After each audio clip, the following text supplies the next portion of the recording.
วันนี้เราก็จะได้พูดต่อจากเมื่อวานเรื่องชีวิตที่อุปมาด้วยเครื่องคอมพิวเตอร์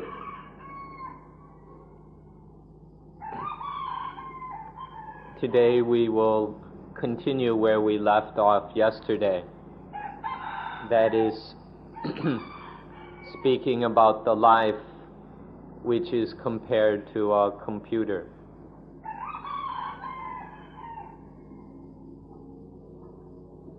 ในเครื่องคอมพิวเตอร์เขาก็มีกลไกมากมายหลายระบบ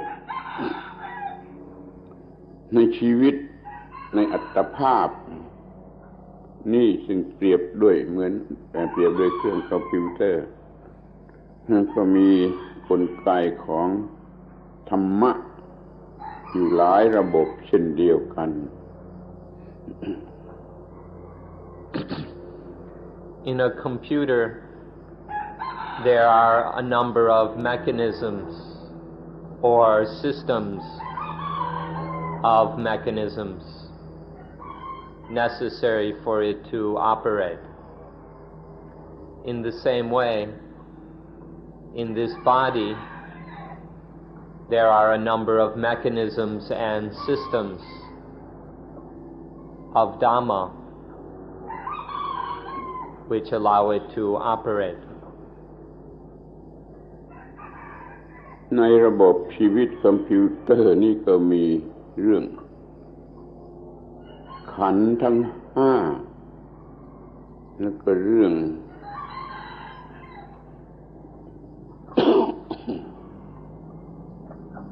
อริยสัจแล้วก็มีเรื่องปฏิจจสมุปบาทแล้วก็มีเรื่องอานาปานสติมีเรื่องขันธ์ทั้งห้ามีเรื่องอริยสัจมีเรื่องปฏิจจสมุปบาทแล้วก็มีเรื่องอานาปานสติ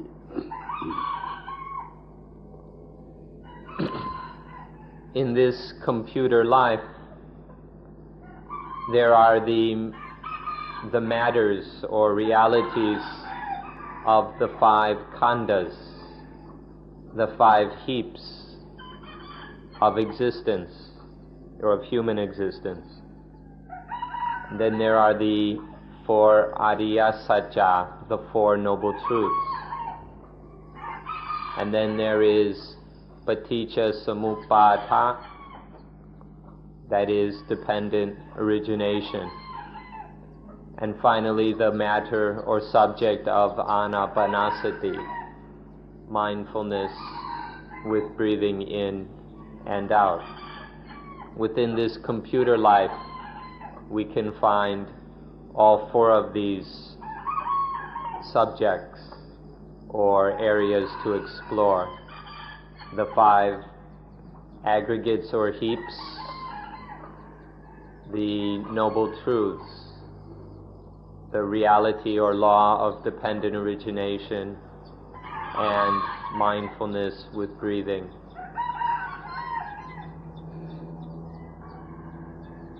ระบบขันธ์ห้าก็เป็นเหมือนกับตัวคอมพิวเตอร์ทั้งชุดร่างกายและจิตใจเป็นเหมือนคอมพิวเตอร์ตัวเครื่องคอมพิวเตอร์ทั้งชุดแล้วก็มีระบบต่างๆที่ทำงานเป็นเรื่องอริยสัจทั้งสี่คือความจริงหรือข้อเท็จจริงที่เกี่ยวกับการเกิดดับแห่งความทุกข์นี่ก็เรื่องปฏิจจสมุปบาทเนี่ยอธิบายเรื่องเกิดดับแห่งความทุกข์โดยละเอียดที่สุดและสิ่งเหล่านี้เราจะต้องรู้จักใช้อานาปานสติระบบอานาปานสติเป็นเครื่องควบคุมไม่ให้เกิดความทุกข์ให้คงอยู่ในความเป็นปกติเท่านั้น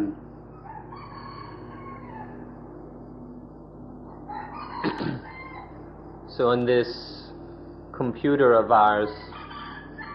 there's the system of the 5 khandas. This is the body and mind, the basic hardware of our computer, the body and mind. And then there are the 4 Noble Truths. The 4 Noble Truths are like our disk operating system. These 4 Noble Truths are specifically the understanding of how dukkha occurs and of how dukkha is quenched. And then there is the dependent origination, which goes into the arising and ending of dukkha in great detail. Then finally there is anapanasati, mindfulness with breathing, which is the practice through which we learn how to keep the entire system operating without any dukkha, without any problems. เราจะได้พูดกันถึงเรื่องขันธ์ทั้ง 5ก่อนเพราะมันเป็นตัวเครื่องที่จะปรากฏอยู่ทั้งหมดนี่เรียกว่าขันธ์ทั้ง 5คือแบ่งชีวิตออกเป็น 5 ส่วนแต่ละส่วนเรียกว่าขันธ์ We'll begin by talking about the 5 khandas, because this is the basic hardware of our computer. When we speak in this way, we distinguish life. We distinguish the mind-body into 5 areas or 5 sections. And each of these sections is called a khanda. ในขันธ์ทั้ง 5หรือจำนวน 5นั้นยังแยกออกเป็น 2 ประเภทที่ 1เป็นเรื่องฝ่ายร่างกายหรือ physical ส่วนประเภทที่ 2เป็นเรื่องจิตเป็น psychical ขันธ์ที่ 1เป็นเรื่องกาย 4 ขันธ์ที่เหลือนั่นเป็นเรื่องจิตเป็นฝ่ายจิตเราจึงได้เป็น 2 ฝ่ายคือฝ่าย physical และ psychical. When we speak of the 5 khandas, we can break them up into 2 categories. The first category has to do with the body. It's the physical category. And then the second category are the mental or the psychic. So all of the 5 khandas can be broken into 2 categories. The first category has one khanda, and the remaining 4 khandas fall under the mental category. ประเภทแรก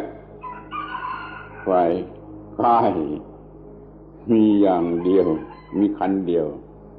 เรียกว่ารูปขันธ์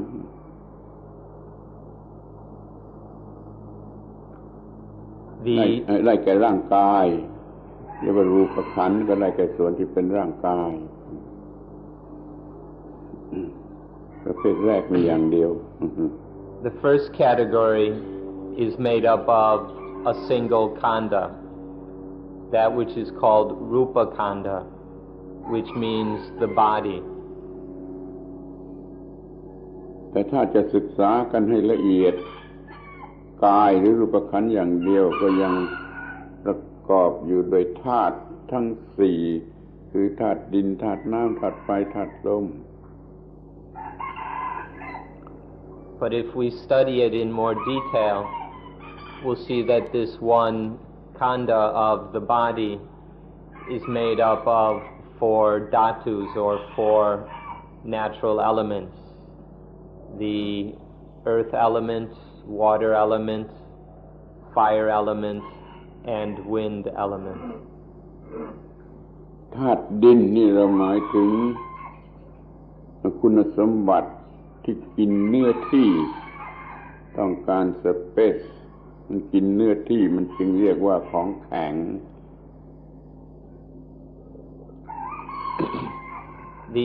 By the earth element, we mean that which takes up space, the property of solidity which takes up space. ธาตุน้ำนั่นเป็นธาตุทำให้เกิดการเกาะกลุ่มกันอยู่เป็นรูปเป็นร่าง cohesion มีหน้าที่เกาะกลุ่มสิ่งที่เป็นส่วนประกอบให้เกาะกลุ่มกันอยู่ได้เป็นรูปเป็นร่างนี่เรียกว่าธาตุน้ำคือของเหลวซึ่งยึดหน่วงส่วนต่างๆให้มาติดกัน The water element is the property that holds things together. It's the property of cohesion, the liquidness that connects and holds things together. That is cohesion.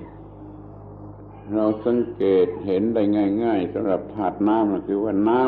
ำถ้าเราเอาอะไรผ่าลงไปมันก็จะกลับติดเข้ามาอีกมันมีคุณสมบัติคือจะมารวมตัวกันอยู่เสมอไป Regarding the water elements, we can see easily that if you take something and split water, it always comes back together and fills up the space. In this way, we can see the quality of cohesion in water. ธาตุไฟนั่นคืออุณหภูมิมีคุณสมบัติเผาไหม้เป็น combustion จะเผาไหม้เพื่อให้เกิดการเปลี่ยนแปลงนี่เรียกว่าธาตุไฟ The fire element is the element of temperature. It has the property of combustion, of burning up things, of consuming things. ส่วนธาตุลมนั่นเป็นธาตุที่มีคุณสมบัติ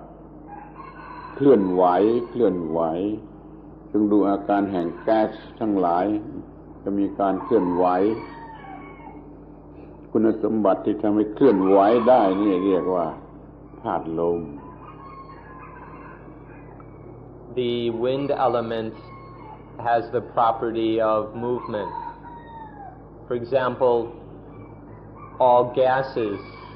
in all gases you can see the property of movement. That property which causes the gases to move is what we mean by the wind element. แต่ว่าทั้ง4ธาตุนี้ทำงานร่วมกันเป็นขันธ์เดียวเรียกว่ารูปขันธ์คือส่วนที่เป็นร่างกาย But all 4 of these elements work together to make up one khanda, the rupa khanda or the body. นี่เรียกว่าประเภทที่1ที่นี่ประเภทที่2เป็นเรื่องไซคิคอลแบ่งออกเป็น4อย่างที่1เรียกว่าเวทนา feeling คือทำให้รู้สึกสิ่งต่างๆว่าเป็นอย่างไร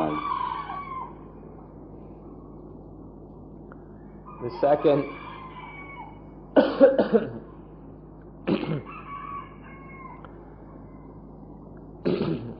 The second category of the khandas begins with the Vedana khanda, or feeling. แล้วก็ที่2ส่วนขันธ์ที่2ของไซคิคอลนี่เรียกว่าสัญญา คือความสำคัญมั่นหมายกำหนดในเวทนานั่นว่าเป็นอย่างไรมันคือความรู้สึกต่อเวทนาที่จะเรียกว่า perception อะไรทำนองนั้นเป็นเครื่องกำหนดเวทนา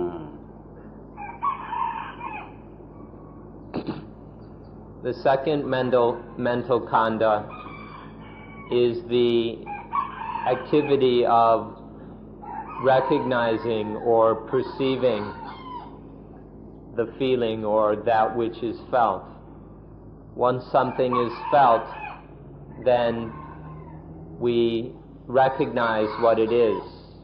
and evaluate it, and then regard it as being this or that. This is called Sanya Khandha. ขันธ์ต่อไปคือเมื่อมีสัญญาขันธ์แล้วมันก็ให้เกิดความคิดนี่เรียกว่าสังขารขันธ์มีลักษณะให้เกิดคอนเซปต์ต่างๆต่างๆเป็นคอนเซปชั่น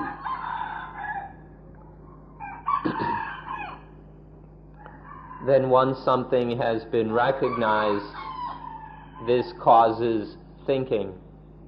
The thinking about what is felt and recognized is called Sankhara Khandha, which simply means thinking. ที่นี่ก็ขันธ์สุดท้ายซึ่งที่จริงควรจะเป็นขันธ์แรกแต่ท่านเอามาเป็นขันธ์สุดท้ายเรียกว่าวิญญาณขันธ์สำหรับรู้จักสิ่งต่างๆคือ consciousness ก็มันทำหน้าที่หลายหนจึงไปดึงออกมาไว้สุดท้ายที่จริงควรจะอยู่ข้างสิ่งแรกข้อแรก Then we come to the last of the mental khandhas, Vijnana Khandha, or the aggregate of consciousness. This is that which knows or cognizes things. In fact, it ought to be the first of the mental khandhas, because it arises before the other ones. But because it functions so often, it functions in regard to all of the khandhas, and so it is in the traditional list, it comes last. But actually it should be the first of the four mental khandhas. ในที่สุดเราก็ได้เป็น5ขันธ์ที่เป็นส่วนกายแท้ๆมี1ขันธ์เรียกว่ารูปขันธ์ที่เป็นส่วนจิตหรือส่วนนามมีอยู่4ขันธ์คือเวทนาขันธ์สัญญาขันธ์สังขารขันธ์และวิญญาณขันธ์รวมทั้งหมดจึงเป็น5ขันธ์ So altogether there are 5 khandhas, or sections of life. The physical category is made up of one khandha, Rupa Khandha, which literally means the form aggregate, but it simply means the body. And then there are the 4 mental khandhas, or sections. There is Vedana Khandha,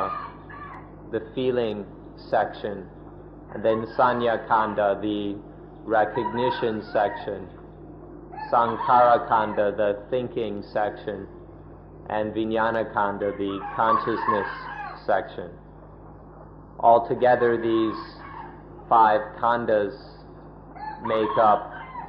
a living being, a living human being.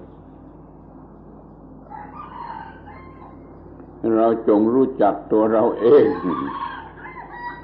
ในฐานะที่เป็น one person บุคคลคนหนึ่งแต่ว่าประกอบอยู่ด้วยส่วนประกอบ5อย่างซึ่งควรจะรู้จักอย่างยิ่งเพราะมันคืออัตภาพนี้เองคือตัวเราเองคือ one person นี่เอง We ought to know these things within ourselves in terms of being one person. We ought to know ourselves that in this one person there are these 5 khandhas, that this person or individual whom we are is composed of these 5 khandhas and nothing more. เราไม่รู้จักตัวเราเองในลักษณะที่เป็นขันธ์ห้าเพราะว่าเราไม่ได้รับคำสั่งสอน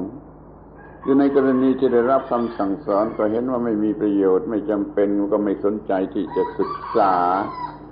เราโดยทั่วไปจึงไม่รู้จักสิ่งที่เรียกว่าขันธ์ห้าคือตัวเราเอง We've never considered ourselves in this way before. We've never looked at ourselves in terms of these 5 khandhas because we've never been taught about it. Not having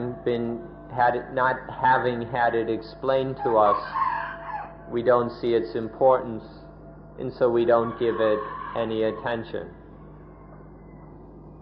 But in fact, it's something very important, something that requires our most careful attention and interest. เมื่อเรารู้จักขันธ์ทั้งห้าคืออัตภาพคนคนหนึ่งนี้แล้วเราก็รู้จักความจริงหรือข้อเท็จจริงหรือธรรมชาติอะไรต่างๆที่เกิดดับอยู่ในขันธ์ทั้งห้าเกิดดับอยู่ในขันธ์ทั้งห้าจะเป็นสุขหรือเป็นทุกข์ไม่สุขไม่ทุกข์มันก็เกิดดับอยู่ในขันธ์ทั้งห้านี่แหละขันธ์ทั้งห้าเป็นที่ตั้งเป็นที่รองรับแห่งการเกิดการดับของธรรมทั้งปวงคือธรรมเหล่าอื่น Once we know these 5 khandhas, we see that these 5 khandhas are the foundation for the arising and quenching of all other dhammas. All things, all natural events occur and end with these 5 khandhas as their basis or foundation. ที่นี่เราก็มาถึงเรื่องที่สองคือเรื่องอริยสัจสี่กล่าวถึงสิ่งที่เป็นไปเป็นอยู่เป็นไปเปลี่ยนแปลงเป็นไปอยู่ในขันธ์ทั้งห้านั่นเองเรียกว่าเรื่องอริยสัจ Next we come to the second subject, that of the 4 Noble Truths. This is the subject of the things that happen with the 5 khandhas as their basis. Once we have the 5 khandhas, then the 4 Noble Truths occur or become relevant. เรื่องอริยสัจนี่ถ้าจะสรุปก็เหลือเพียง2 เรื่องคือเรื่องความทุกข์กับความไม่มีทุกข์แต่โดยเหตุที่ความทุกข์แยกออกเป็น2 เรื่องคือทุกข์และให้เกิดทุกข์ส่วนเรื่องความไม่มีทุกข์แยกเป็น2 เรื่องคือความไม่มีทุกข์และทางปฏิบัติให้ถึงความไม่มีทุกข์มันก็เลยได้เป็น4 เรื่องรวมเรียกว่าเรื่องอริยสัจ If we want, we can summarize these noble truths into just 2. There is dukkha, that's 1, and there's the ending of dukkha, that's 2. But because the subject of dukkha has 2 aspects, namely dukkha itself and the cause of dukkha, and because the ending of dukkha has 2 aspects, the quenching of dukkha and the way of practice that quenches dukkha, or that leads to the quenching of dukkha. For this reason we speak of the 4 Noble Truths.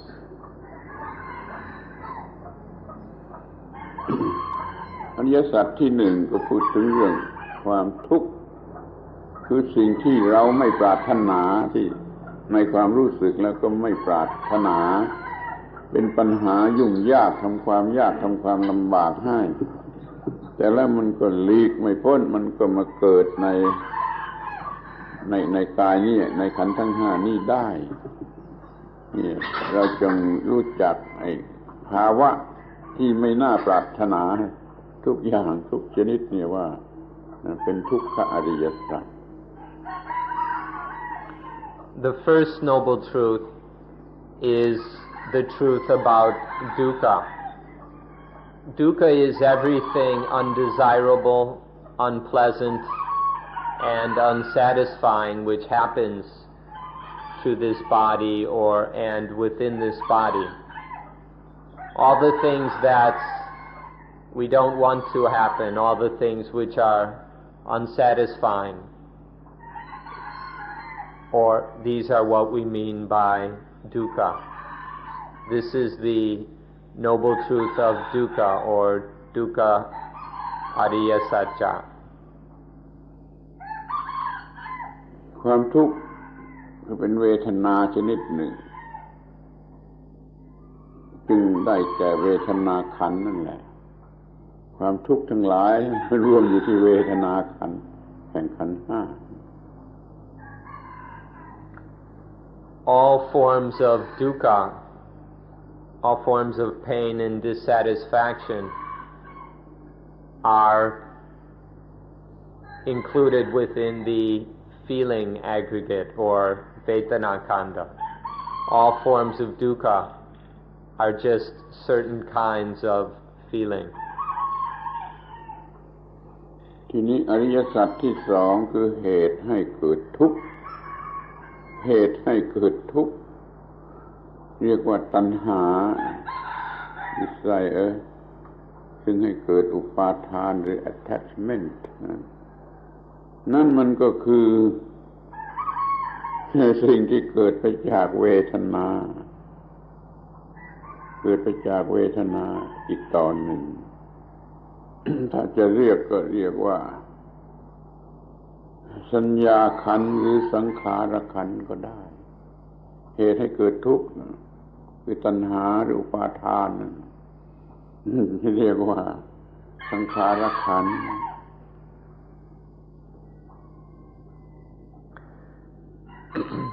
Next is the cause or origin of dukkha, the samudaya ariya satcha, which is nothing other than desire. The desire which causes, which leads to attachment, to clinging to things as me and mine. The desire which itself comes from feeling. Because there are feelings, then there arise various desires towards those feelings, because of those feelings. This desire is the cause or origin of dukkha. If we wish to classify it according to the five khandas, then it is sankhara khanda. Desire is a kind of thinking. ทีนี้ก็มาถึงอริยสัจที่สามความดับไม่เหลือแห่งทุกข์เรียกว่าทุกขนิโรธะทุกขนิโรธะดับไม่เหลือแห่งทุกข์ Next we come to the third noble truth, the noble truth of the quenching of dukkha. This is called nirodha, which means not just a temporary cessation, but a thorough, utter quenching of dukkha, where dukkha is gone for good. This is the third noble truth. นิโรธะนิโรธะมีความหมายค่อนข้างจะยากที่จะเข้าใจนะถ้าว่านิโรธะเป็นเวทนามันก็รวมอยู่ในเวทนาขันธ์นิโรธะความดับไม่เหลือแห่งทุกข์ก็เป็นความสุขถ้าเรามุ่งไปที่เป็นเวทนามันก็รวมอยู่ในเวทนาขันธ์แต่ที่จริงนิโรธะเนี่ยมันมากกว่านั้นมันเป็นสภาวะแห่งความดับทุกข์ทั้งปวงเป็นของธรรมชาติเป็นตามธรรมชาติอย่างนี้เรียกว่านิพพานะนิพพานไม่รวมอยู่ในขันธ์ทั้งห้า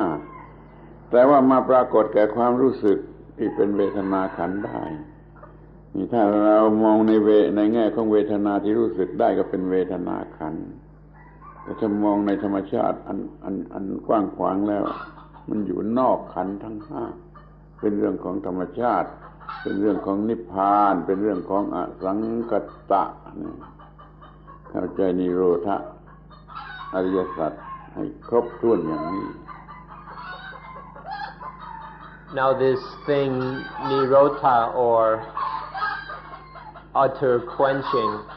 is something difficult to understand. If we look at it in terms of our experience, then we would say that nirota or quenching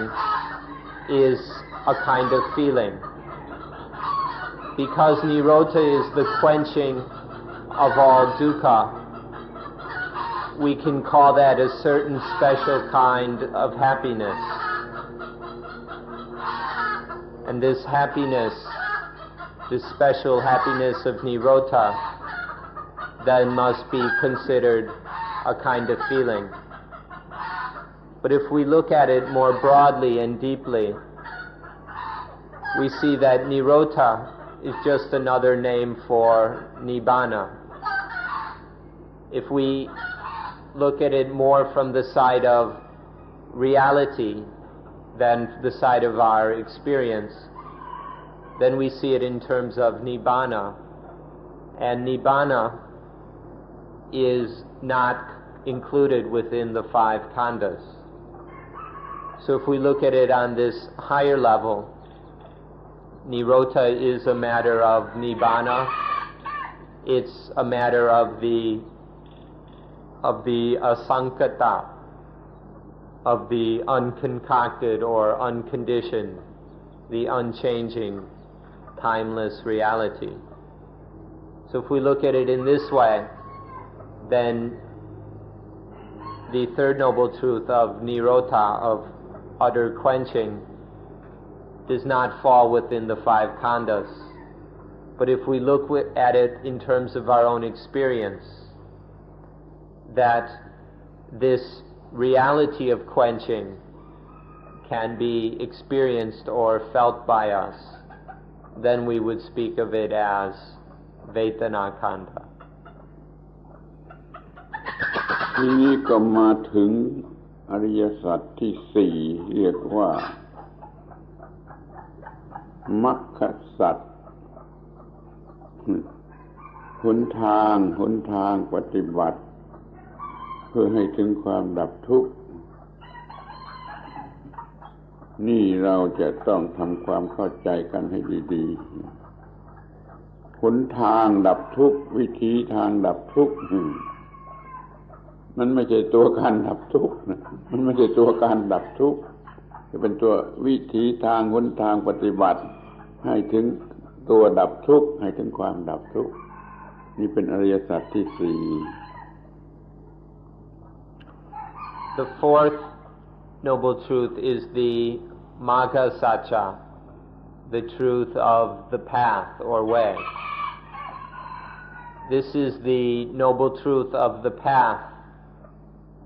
that leads to the quenching of dukkha. This is something we must understand carefully. The path is not the quenching of dukkha. The quenching of dukkha itself is the third noble truth. But the fourth noble truth is the path, the way, the methodology that brings us to the realization of the quenching of dukkha. นั่นเป็นเพียงหนทางหรือ the way เพื่อให้ถึงความดับแห่งทุกข์ดังนั้นมันก็ได้แก่การกระทำไม่ให้ความทุกข์เกิดมันป้องกันเสียที่นี่เดี๋ยวนี้ไม่ให้ความทุกข์เกิดนี่คือตัวมรรคอริยสัจโดยแท้จริงถ้าไปดับทุกข์มันก็ยุ่งตายแต่ถ้าไม่ต้องดับทุกข์สามารถทำให้ไม่เกิดความทุกข์ไม่เกิดมันก็สบายดีมรรคอริยสัจ หมายถึงวิธีที่ป้องกันหรือเป็นอยู่อย่างถูกต้องแล้วป้องกันไม่ให้ความทุกข์เกิด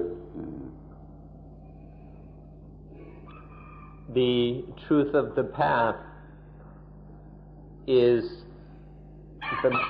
the way of living, the correct way of living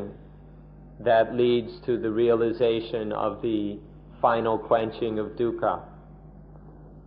In order for dukkha to be quenched, then the path is simply a way of living, the correct way of living that doesn't allow dukkha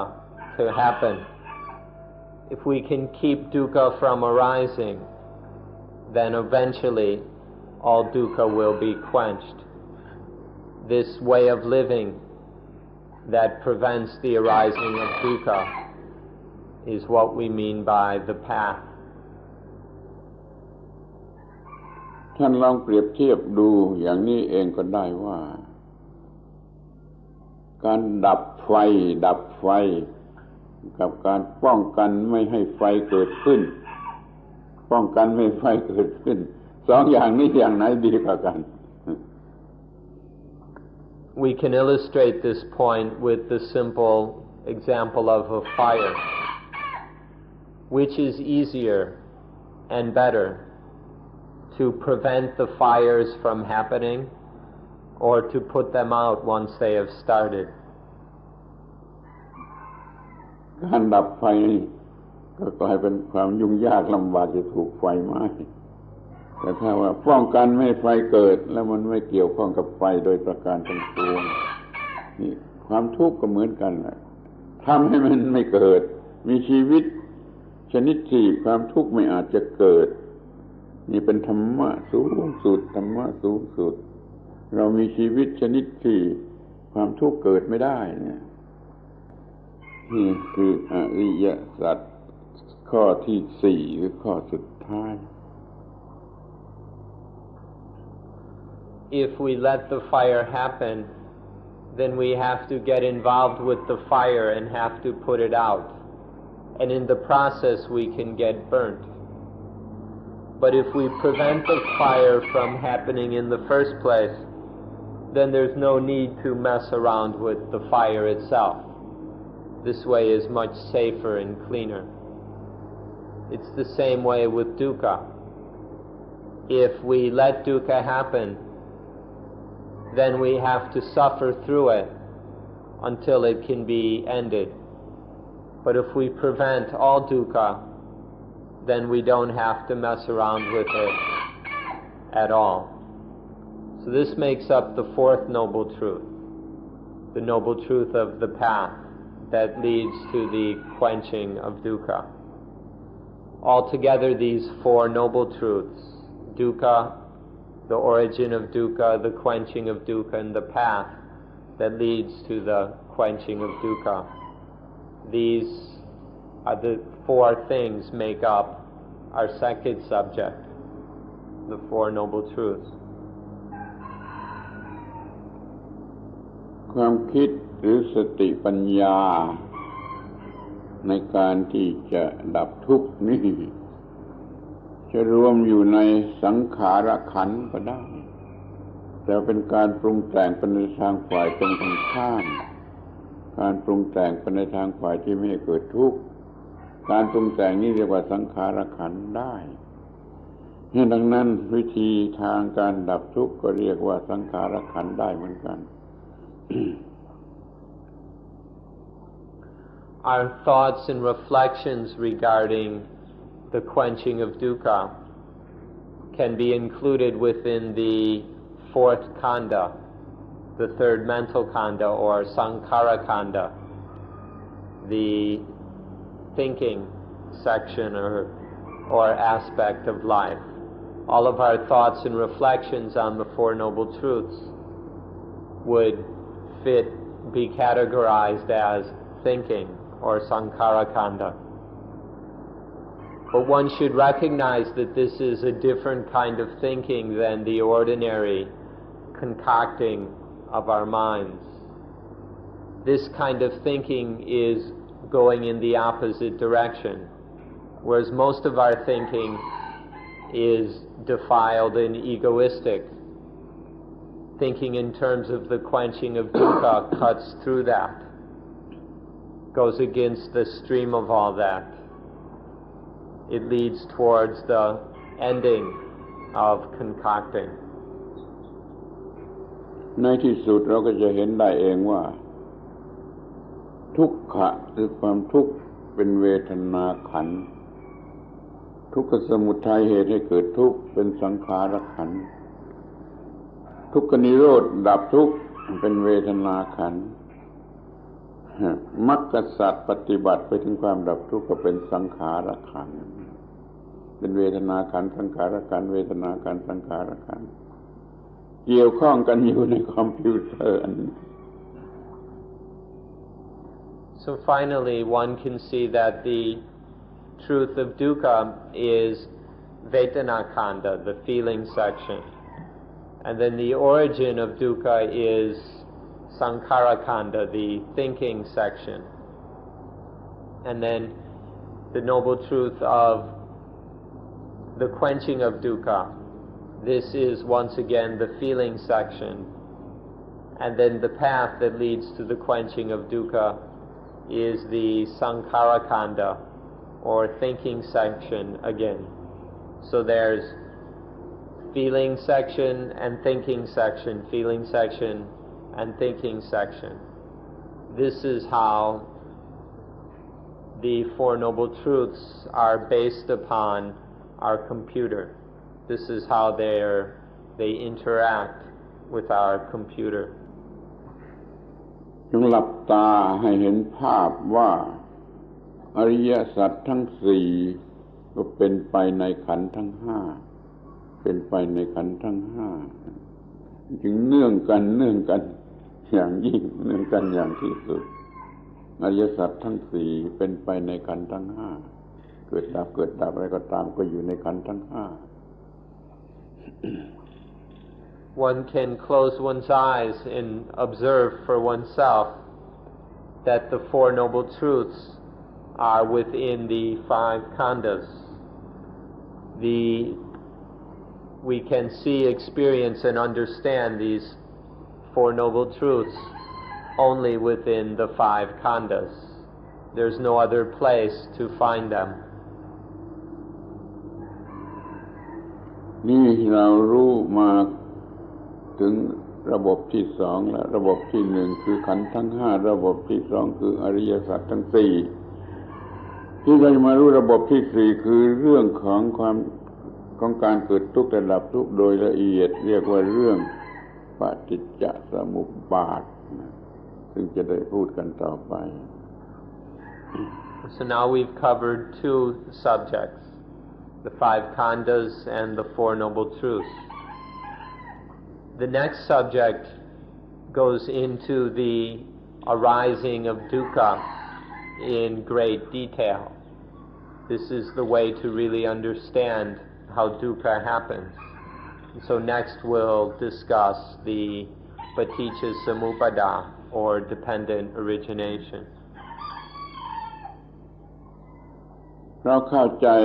ความหมายของคำว่าปฏิจจสมุปบาทะ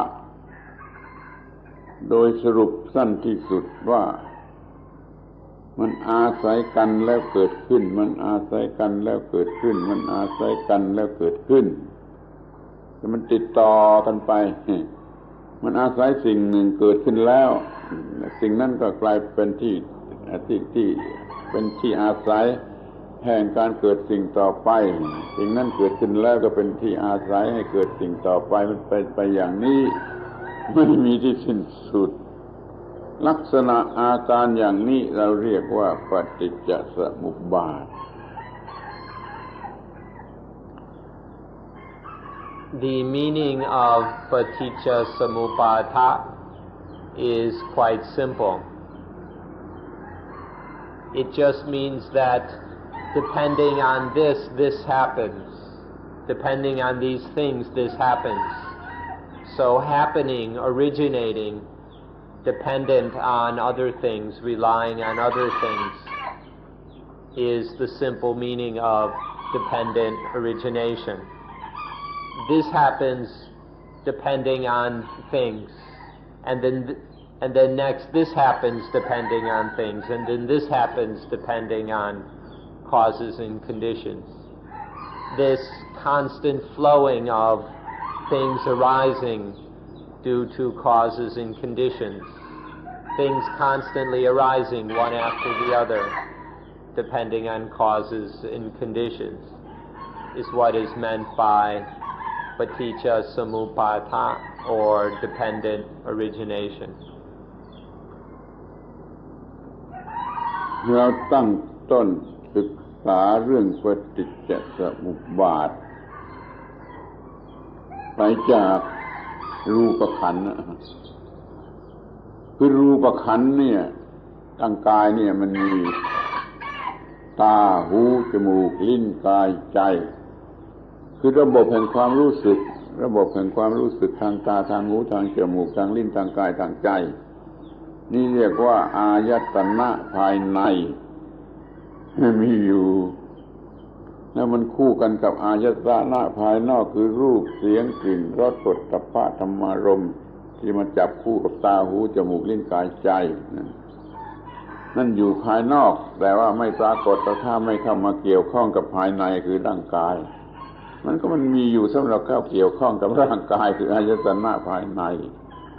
เรารู้จักอายตนะภายในและอายตนะภายนอกเป็นข้อแรก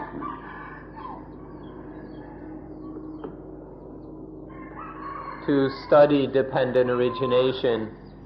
we begin once again with Rupa Khandha, or the body section of life. When we speak of the body here, we mean specifically the senses, the media for communication with the world, namely the eyes, ears, nose, tongue, body, and mind, which are collectively called the ayatana, the communicators, the media for communicating with the world. There are these 6 inner communicators, and they communicate or make contact with things outside, material things, the forms which are seen by the eyes, sounds heard by the ears, smells, flavors, physical sensations, and mental objects or experiences. These later 6 are called the outer ayatana, or external communicators. Without the external communicators, then the inner ones don't operate or function. But when these 6 sets or pairs come into, when they make contact or when they interact, then there is Rupa Khandha. This is where our study of dependent origination begins. ทีนี้ก็ดูต่อไปว่าอายตนะภายใน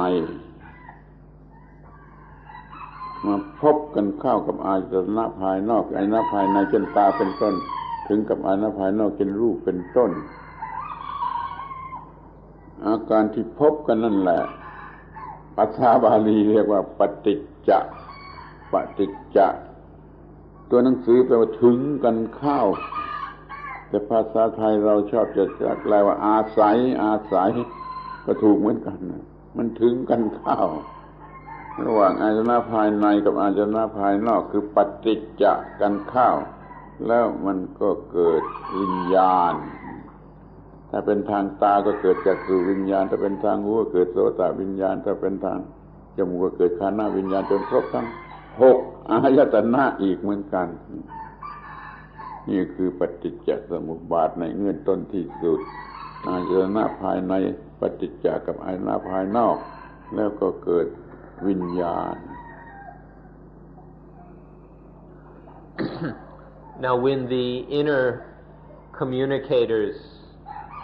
meet with the outer communicators, this activity of meeting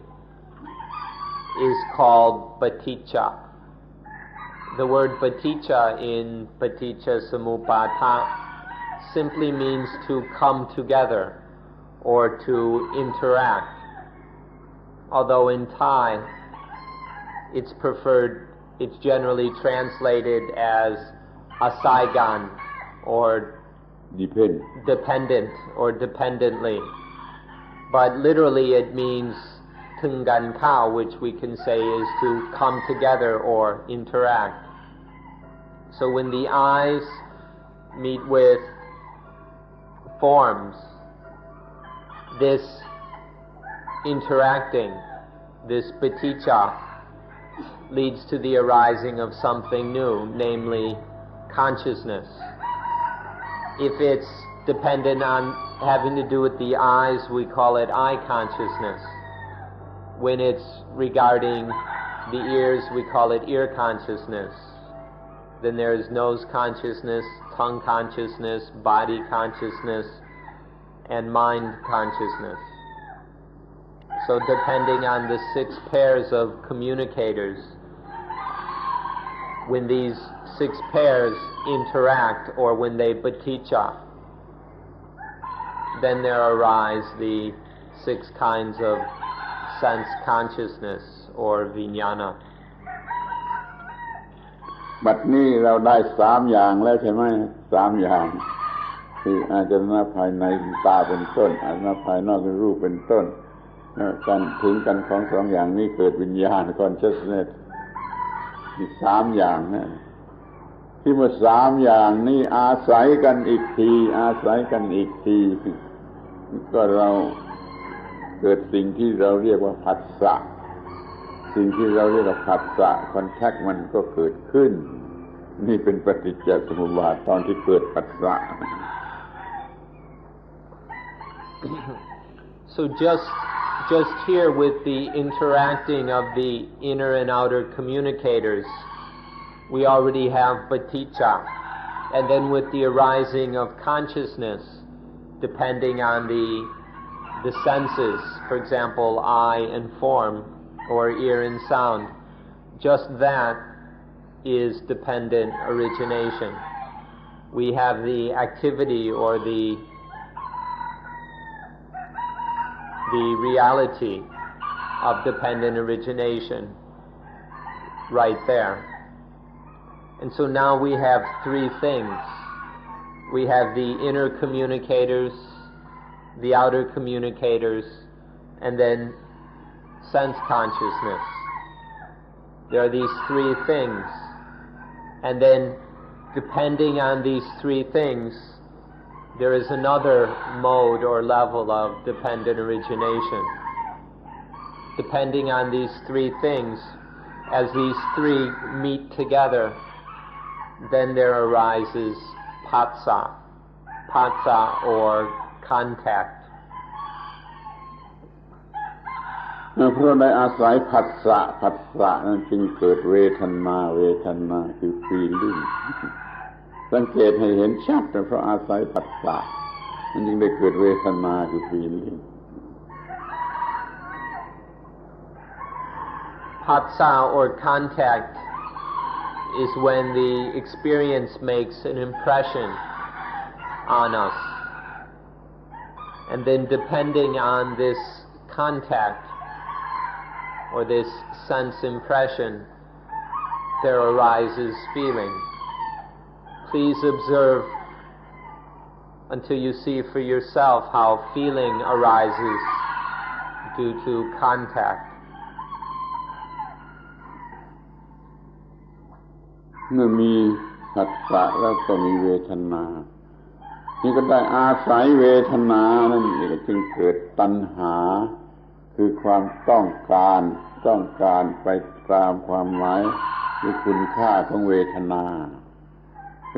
ย่อมมีคุณค่าความหมายอย่างใดอย่างหนึ่งและเกิดความต้องการคือตัณหาไปตามอำนาจของคุณค่านั้นนี่เราเรียกว่าอาศัยเวทนาแล้วเกิดตัณหานี่เป็นปฏิจจสมุปบาทตอนที่เกิดตัณหา Next, relying upon this feeling, there arises desire or tanha. This desire happens depending on the value of the feeling. Whether it's a positive, the feeling has a positive or negative value, then various kinds of desire will arise, wanting and desiring according to that value of the feeling.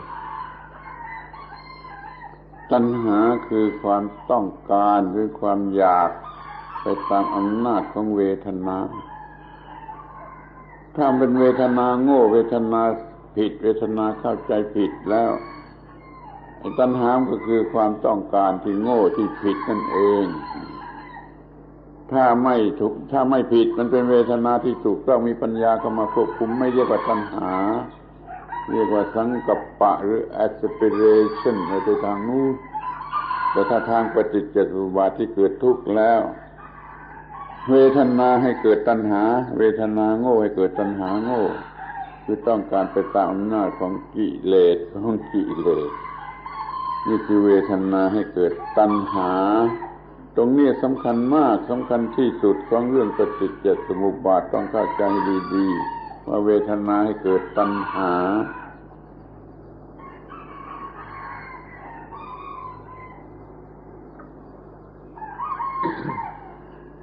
If the feeling is ignorant, if there's no wisdom or intelligence regarding the feeling, then the desires or wants that arise due to that feeling will also be ignorant and lacking in intelligence. However, if the feeling is experienced with wisdom, if there's wisdom managing things, then the desire that arises due to that feeling is different. And so we no longer call it tanha or desire. Instead we call it sankappa or aspiration. To aspire in a wise way is much different than to want in the typical blind and foolish way, which is called tanha. So it's very important first to understand that due to feeling, desire arises, but also to see the difference between the foolish desire that arises when there's no wisdom regarding the feeling and the wise want or aspiration that occurs when there is wisdom at feeling. ตรงนี้มันเป็นทางแยกถ้าเป็นเรื่องของอวิชชาก็ไปในทางเป็นทุกข์ถ้ามันเป็นเรื่องของวิชชาของความรู้ที่ถูกต้องมันไม่เกิดตัณหามันเกิดสังกัปปะแล้วมันก็แยกเดินทางไปทางไม่ทุกข์ดับทุกข์เป็นนิพพานตรงนี้เป็นทางแยกแต่โดยเหตุตามธรรมดาคนเราในโลกทุกๆคนมันไม่มีปัญญาไม่มีวิชชามันก็ต้องมาตามทางธรรมดาคือว่าอวิชชาตัณหาจึงมาทางตัณหาไม่ไปทางไอ้สังกัปปะที่ถูกต้อง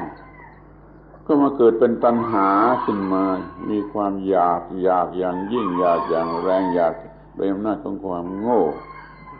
นี่คือทางแยกที่จะไปสู่ความทุกข์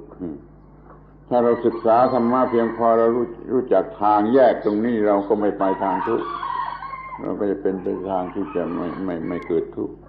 สังเกตให้ดีๆว่าเป็นทางแยกอยู่ที่ตรงนี้ Right here is the fork in the road. This is our big moment of decision. One fork leads to dukkha. There is the fork of avijja, of not knowing, of non-intelligence, of ignorance. If we take this fork, then it leads from ignorant feeling to ignorant desire, to attachments, and to dukkha. That's the fork of ignorance. But the other way, the other path, is the fork of vicha, of right understanding, of panya, of wisdom. If we take this fork, then from wise feeling, it leads to wise aspiration. And this path doesn't stir up dukkha. This is the fork that leads to the quenching of dukkha. So one ought to get to know this fork in the road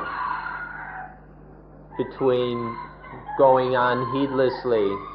ignorantly, stupidly towards dukkha, or to carry on wisely towards the quenching of dukkha.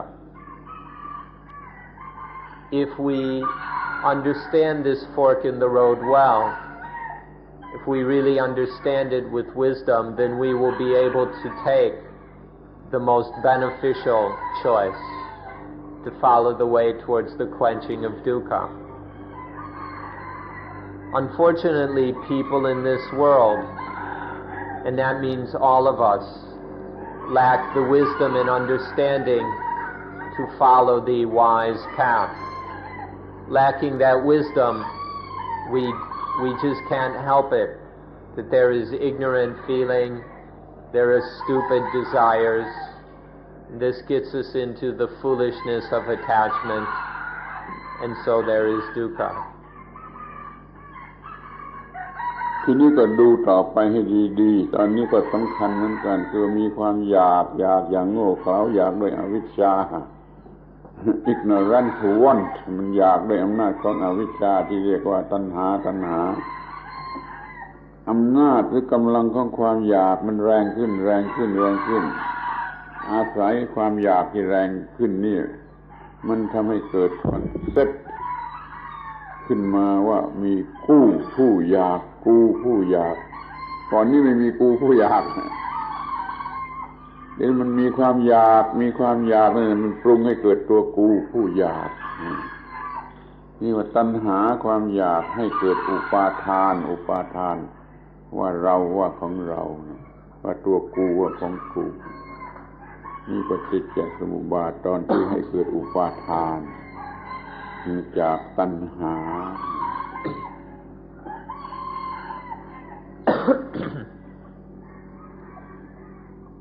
If we foolishly let desire happen, then the desire grows, it intensifies. And as desire gets stronger,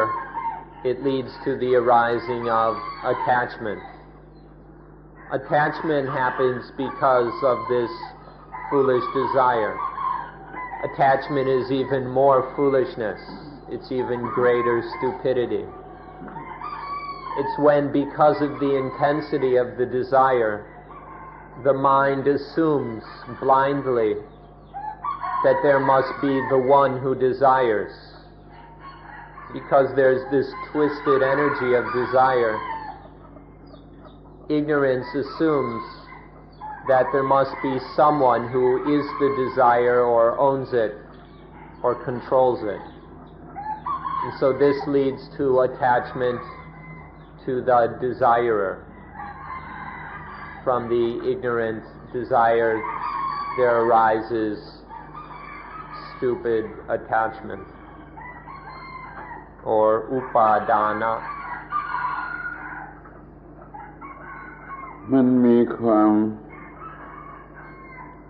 รู้สึกเป็นตัวตนกันที่ตรงนี้เป็นตัวกูกันที่ตรงนี้แต่มันยังอยู่ในระดับตั้งต้นยังไม่สมบูรณ์มันเหมือนกับแรกปฏิสนธิในครรภ์จุดเล็กๆเนี่ยอุปาทานได้ตั้งต้นขึ้นมาและอุปาทานนี่ก็จะค่อยๆเจริญต่อไปเมื่อมีอุปาทานอย่างนี้ลงไปเป็นจุดตั้งต้นแล้วก็เรียกว่าพบแล้ว existence น่าจะเป็นการล่วงหน้ายังไม่สมบูรณ์ก็เรียกว่า existence ได้แล้วเรียกว่าพบภาวะพบ existence ได้แล้ว ดังนั้นจึงมีหลักว่าอุปาทานเป็นเหตุให้เกิดภพนี่คือปฏิจจสมุปบาทในตอนที่ให้เกิดภพหรือ existence ในระยะที่ตั้งต้น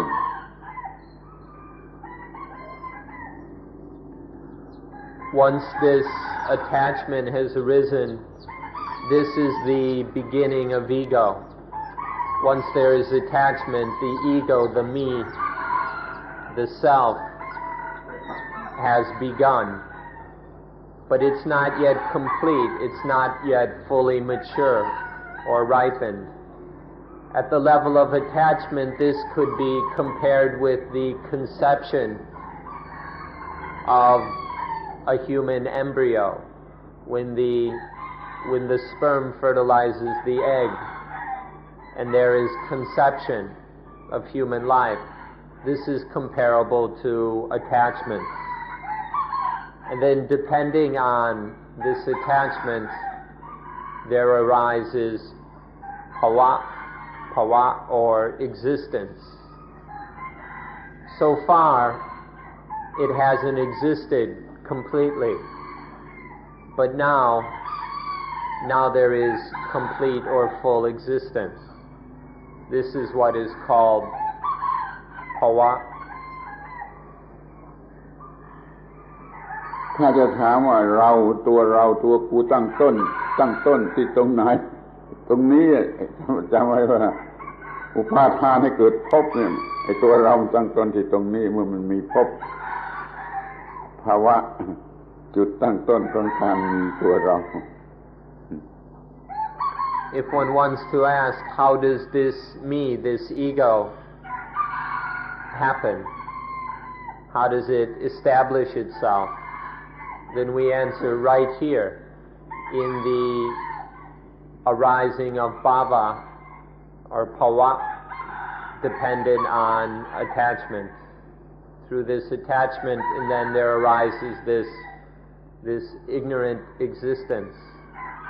That's how this me, this ego, sets itself up. เมื่อมันมีการผสมกันของสเปิร์มกับเอมบรอยแล้วเป็นจุดแรกแล้วมันก็เจริญนี่ภาวะนั่นแหละมันก็เจริญจนถึงระดับสูงสุดมันก็เกิดสิ่งที่เรียกว่าชาติหรือ birth จึงมีหลักว่าได้อาศัยภาวะแล้วมันก็เกิดชาติ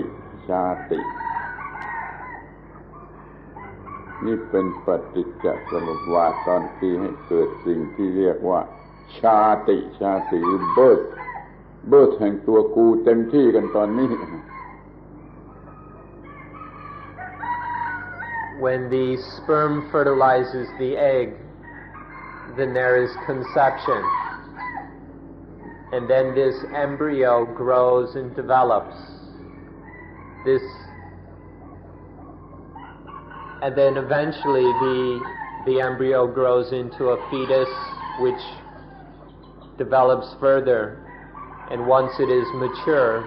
it is born as a new human life. This is a physical example. What we call attachment is comparable to the conception. And then the growth and development of the embryo and fetus is the same as existence.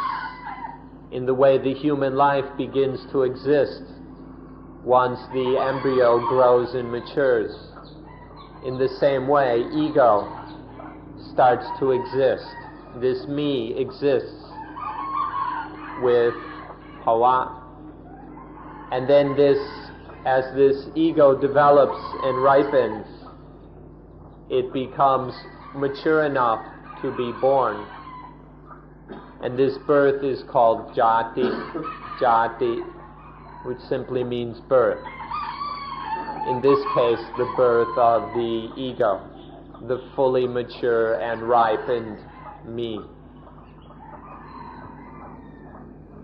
นี่เราจะเรียกว่าเซนส์หรืออีโก้หรือ selfish ego กันก็ได้แล้วมันมีอีโก้เป็นชาติเกิดขึ้นมาแล้วทีนี้ก็เป็นธรรมดาตามธรรมดาตรงอีโก้เกิดขึ้นแล้วมันก็จับช่วยเอาทุกอย่างที่มาเกี่ยวข้องว่าเป็นของกูว่าเป็นของกูชาติเกิดขึ้นเป็นตัวกูแล้วก็ยึดเอาทุกอย่างที่เป็น มาเกี่ยวข้องด้วยเป็นของกู ดังนั้นมันก็ยึดเอาความแก่ความเจ็บความตายโศกะปริเทวะทุกขะโทมนัสอะไรต่างๆนี่เข้ามาเป็นตัวกูในบางกรณีเป็นของกูในบางกรณีที่มันโง่ที่สุดมันก็ยึดเอาเบญจขันธ์ทั้งห้านั่นแหละว่าเป็นตัวกูบ้างว่าเป็นของกูบ้างในที่สุดก็เป็นทุกข์เพราะความยึดถือของหนักยึดถือของหนักแล้วก็ต้องเป็นทุกข์เพราะความหนักนิชาติเป็นเหตุให้เกิดทุกข์ดังบาลีว่าชาติปัจจยาชรามรณะทุกขโศกเทวะเรื่อยมาถึงทุกข์ทั้งหมดชาติเป็นเหตุให้เกิดทุกข์เป็นปัจจัยให้เกิดทุกข์ก็จบปฏิจจสมุปบาทฝ่ายเกิดทุกข์ Once there is this birth, then the thing that we're calling ego or self or the selfish ego, it's not so much what you call it, but seeing the reality of it. With this jati, this ego or self or selfish ego is born. And once it's born, it grabs onto everything as being me or being mine. Once there's the ego, then everything is grasped and clung to, is claimed to be me and mine. So for example, joy and sadness, pleasure and pain, birth, aging, getting old, illness, and death. These are all taken sometimes as being me, other times as being mine. And what's most stupid of all, this ignorant activity will go and take the 5 khandas, the 5 sections of life, as being me, as being mine. And so when due to birth, ego lays claim to things as being me and mine, through this there is dukkha. This is how dukkha arises, because through birth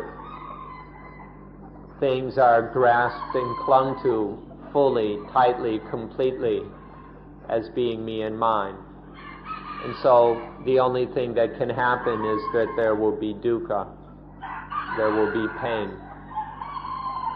So this is the final mode or link in the dependent origination of dukkha. How depending on birth there is dukkha. การเกิดแห่งตัวกูนี่มีอยู่ตลอดเวลาทุกวันในชีวิตของเราเดี๋ยวเกิดมาทางตาเดี๋ยวเกิดมาทางหูเดี๋ยวเกิดมาทางจมูกเดี๋ยวเกิดมาทางลิ้นเดี๋ยวเกิดมาทางผิวกายเดี๋ยวเกิดมาทางจิตใจเองมันมีอยู่ตลอดเวลาแต่เราก็รู้สึกแล้วก็ไม่ได้มีอะไรเกิดขึ้นไม่รู้สึกว่าตัวกูเกิดขึ้นแต่ตัวกูเกิดอยู่ตลอดเวลาทางอายตนะทั้ง6มันว่าตามันก็เห็นอยู่เรื่อยหูก็ได้ยินอยู่เรื่อยจมูกก็ได้กลิ่นอยู่เรื่อยมันเกิดอยู่ตลอดเวลาแต่เรารู้สึกเหมือนก็ไม่ได้มีอะไรเกิดขึ้นนี่คือเราไม่รู้จักปฏิจจสมุปบาท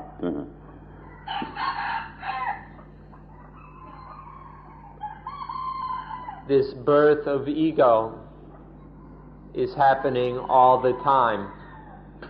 each day of our lives.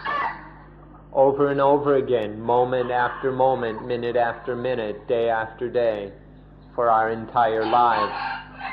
This birth of ego, of the selfish me, keeps happening over and over again. But we don't recognize it. We don't see it. We think that nothing's happening because we don't see and understand dependent origination. So we don't see this ego being born over and over again. But it's going on all the time. Sometimes it's dependent on the eyes, sometimes on the ears, sometimes the nose, the tongue, the body, or the mind. But over and over again, this ego, this me, this selfish self keeps getting born. เมื่อเราไม่รู้จักสิ่งที่เกิดอยู่ในตัวเราเองตลอดเวลาเกิดอยู่ตลอดเวลาก็ยังไม่รู้จักนี่จะเรียกว่าเรามีความโง่กี่มากน้อยมีความโง่กี่มากน้อยขอให้คำนวณดูด้วย And when we don't know these things that are happening within us over and over again, almost constantly, then how stupid are we? To what degree are we stupid when we don't even know that which is happening within us? Please consider this question. ถ้าอารมณ์มันเข้ามาเป็นรูป positive มันก็มี ego positive ถ้าอารมณ์เข้ามาในรูปเป็น negative มันก็เกิด ego ในรูป negative แต่ทั้งคู่ทั้ง positive และ negative นะเป็นการยึดมั่นถือมั่นยึดมั่นถือมั่นแล้วให้เกิดความทุกข์ขึ้นมาเพราะมันเอามาเป็นตัวของกูของกูของกูแล้วก็มีความหนักเหมือนกับแบกของหนักทั้งนั้นแหละ positive ก็หนัก negative ก็หนักด้วยดีๆอย่าไปหลง positive ก็หนัก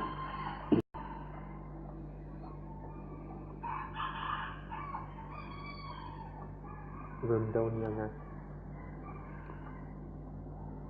แล้วแต่ว่ามันเข้ามาเป็นอารมณ์ทางตาหูจมูกลิ้นกายใจเป็นอีโก้ทั้งนั้นแม้แต่ positive หรือ negative มันก็เป็นของหนักทั้งนั้น So whatever kind of experience it is, whatever kind of object, whether making contact through the eyes, the ears, or whatever, whether it's positive or negative, it just leads to trouble. If it's a positive object, then there's positive experience, positive desire, positive attachment, positive ego. If it's a negative object, then a negative experience, negative attachment, negative ego. But if there's ego, whether it's positive or negative, it's heavy. All forms of ego, no matter how positive or good, are burdensome. So it doesn't matter what kind of contact, if it's positive or negative, then there's this burdensomeness, this heaviness of the ego. This dukkha of carrying this weight of ego then makes us suffer. เมื่อมันเข้ามาในรูปของ positive ทำให้เราดีใจชอบใจดีใจหัวเราะมันก็เป็นtormentingชนิดหนึ่งในรูป positive ถ้ามันเข้ามาใน negative ทำให้เราเสียใจร้องไห้อยู่มันก็เป็น tormenting ในรูปของ negative แต่จะเป็น tormenting negative หรือ positive มันเป็นของทรมานเป็นทุกข์เป็นปัญหาทั้งนั้นนี่ดูข้อนี้ดีๆเดี๋ยวจะไปหลง positive มันก็มี tormenting positive ไม่รู้จักสิ้นสุด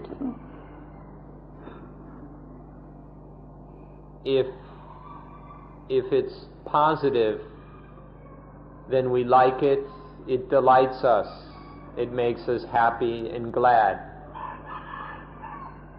And so we're tormented by gladness. This gladness this happiness is a positive kind of torment. If it's a negative experience, then we don't like it. We hate it. And so we're tormented in a negative way. Whether if we let things become positive or negative, then it's a torment nonetheless, or without exception. Both positive and negative experiences are a torment. Please try to understand this. Otherwise, you'll be deceived by the positive. You'll fall in love with the positive, and then it will keep tormenting you forever and ever. ถ้าเราไปหลงเอา positive เราก็เอา positive ที่เป็นความทุกข์เป็นทุกข์อย่าง positive มากอดไว้มายึดไว้มาเป็นความทุกข์ที่เราสมัครใจจะทุกข์น่าสงสารสมัครใจจะเป็นทุกข์เพราะถูกหลอกลวงโดยอารมณ์ positive.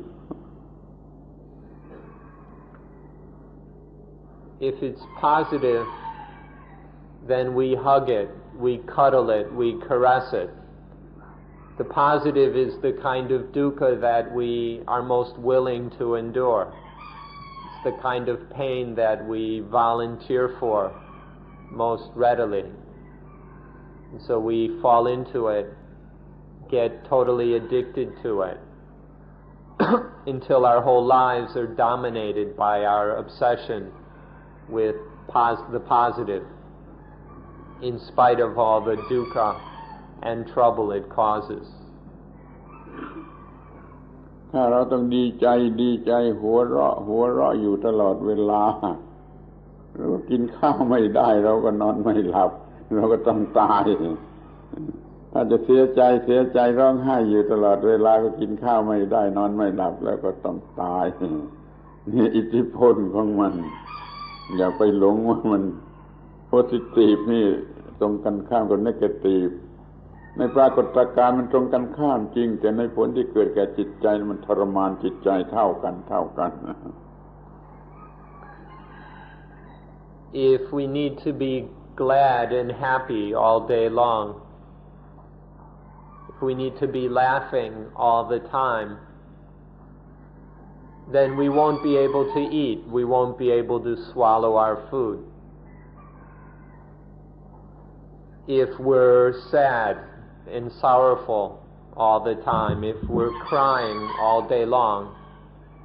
then we still won't be able to swallow our food. Whether this laughing all the time or crying all the time, it's abnormal. It's kind of torment.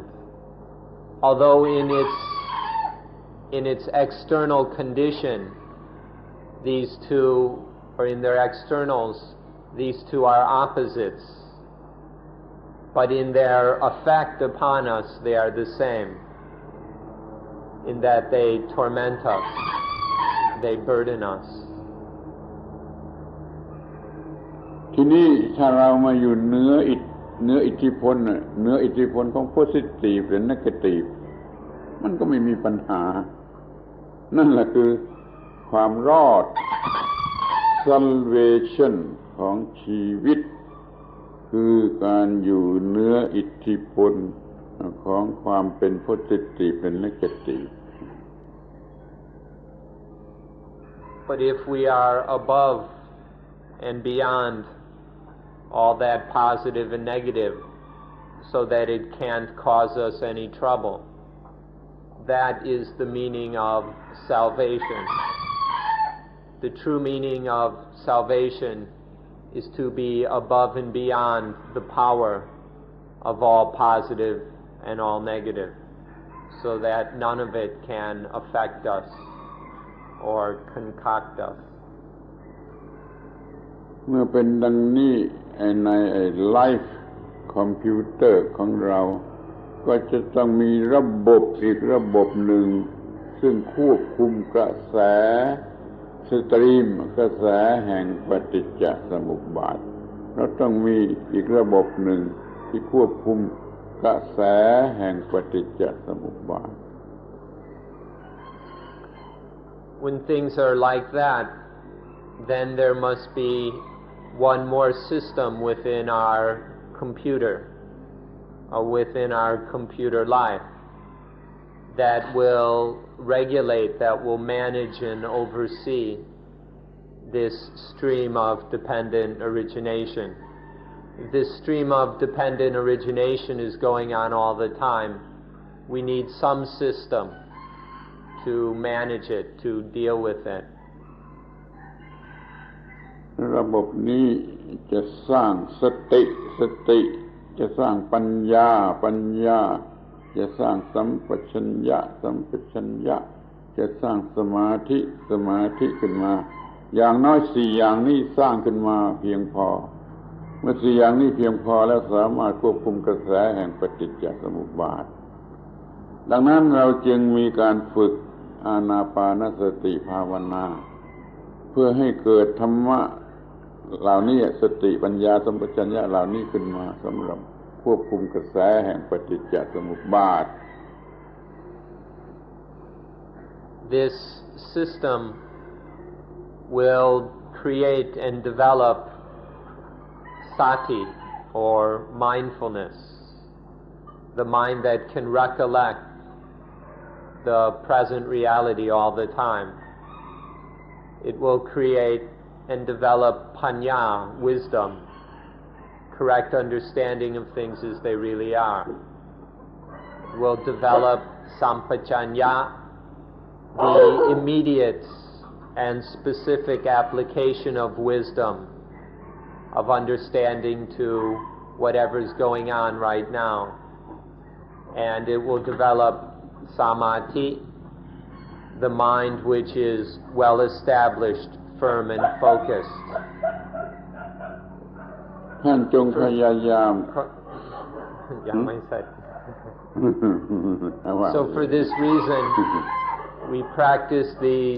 system of mindfulness with breathing in order to develop this mindfulness wisdom, ready application of wisdom and samadhi in order to control and regulate the stream of dependent origination. เดี๋ยวนี้เราไม่มีอะไรจะควบคุมกระแสแห่งปฏิจจสมุปบาทเราต้องทำให้ธรรมะเหล่านี้เกิดขึ้นโดยการฝึกอานาปานสตินี่มันจะเกิดมีสติปัญญาสัมปชัญญะสมาธิขึ้นมาในระบบจิตใจของเราแล้วก็มีพร้อมแล้วก็มีทันทีที่จะต่อสู้หรือควบคุมหรือป้องกันกระแสแห่งปฏิจจสมุปบาทท่านจงรักการปฏิบัติอานาปานสติให้มากมันเป็นสุขภาพทางจิตใจเป็นอย่างน้อยแล้วมันสามารถที่จะควบคุมกระแสแห่งปฏิจจสมุปบาทเป็นอย่างมากชีวิตนี้จะหมดปัญหา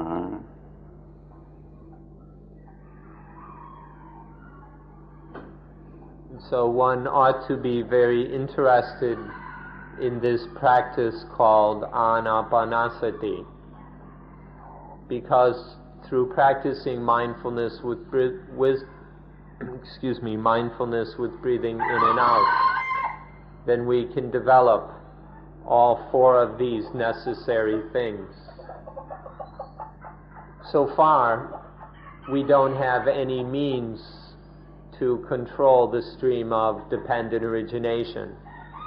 So the ego and dukkha keeps getting concocted over and over again. But through anapanasati, we can develop within our minds the necessary mindfulness, wisdom, specific application of wisdom, and concentration needed for controlling the stream of dependent origination. So please be very interested in this and apply yourself to its practice. At a minimum, it's a very excellent kind of psychology. At a minimum, it will bring us good mental health. And if we really develop it, it will take us much further. So please be most interested in this practice. พูดเพื่อจะพูดให้ท่านทั้งหลายผู้มีการศึกษาอย่างนี้เข้าใจได้ง่ายที่สุดเราจะพูดว่าเราจะฝึกให้มีความชนะมีชัยชนะใน4ระบบคือระบบกายระบบความรู้สึกของกายระบบจิตและระบบสิ่งแวดล้อมที่จะมาหลอกลวงเราให้ยึดถือนี่เรียกว่าฝึกอานาปานสติ Now for those of you who are practicing and training in this way, let us explain that there are 4 kinds of victory, of victoriousness included in this way of practice. There is the victory over the body,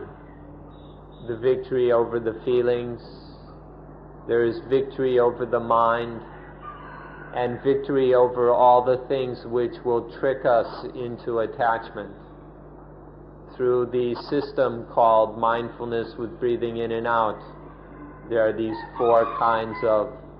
victory. หมวดแรกเราจะเป็นนายของกายเป็นนายของร่างกายชนะร่างกายที่สามารถปรับปรุงร่างกายให้ถูกต้องให้มีสมรรถนะมากด้วยกระทั่งให้มันสงบระงับด้วยเป็นความสุขสบายด้วยทุกอย่างที่เกี่ยวกับร่างกายเราจะกระทำให้มันถูกต้องทุกๆอย่างจะเป็นร่างกายเนื้อหนังนี่ก็ดีเป็นร่างกายลมหายใจก็ดีเราก็จัดการให้มันถูกต้องทุกอย่างถูกต้องเป็นที่พอใจเป็นความสุขด้วยแล้วก็เป็นปัจจัยสำหรับจะได้ฝึกต่อไปในเบื้องบนด้วย So the first victory is over the body. In this we improve and adjust our bodies until they're correct, and so that there's no more problems regarding these bodies. And so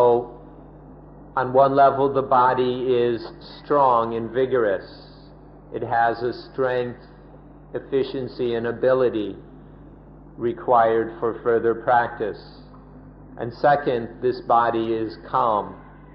It's very calm and quiet.